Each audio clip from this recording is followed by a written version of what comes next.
il a toute mon affection et tout mon soutien. L'état de siège est décrété, Nord Kivu et Ituri. Certains se posent la question pourquoi pas le Sud Kivu, mais surtout combien de temps, selon vous, devrait-il durer?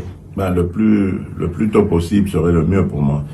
Pourquoi pas le Sud Kivu? Mais tout simplement parce que la nature du conflit au Sud Kivu est différente de celle de l'Ituri et du Nord Kivu. Au Nord Kivu, dans ces deux dernières, donc Nord Kivu, Ituri, il y a des groupes armés qui s'attaquent aux populations. Et ce sont parfois même des groupes armés étrangers.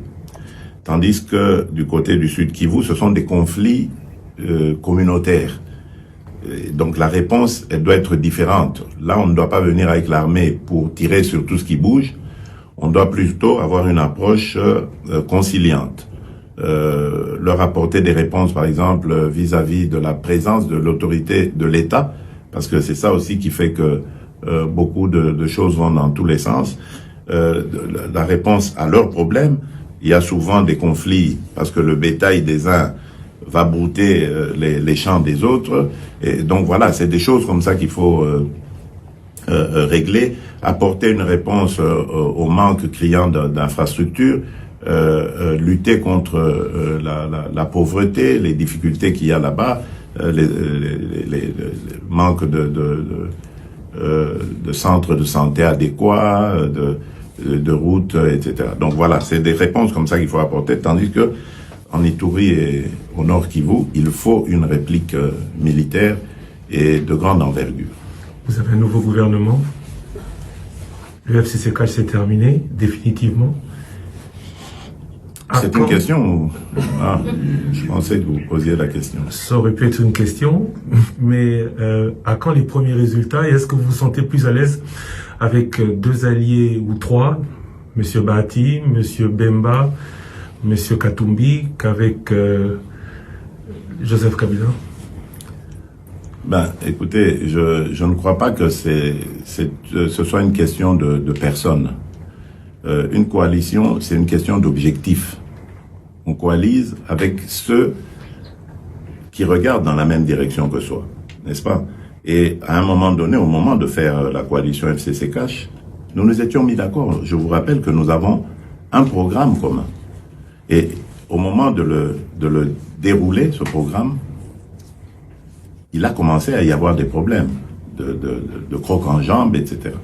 Je ne vais pas y revenir. Mais c'est ça qui a provoqué le divorce. Maintenant, nous avons de nouveaux alliés, et là aussi, nous sommes d'accord pour regarder dans la même direction. Sauf que là, c'est moi qui ai indiqué la direction.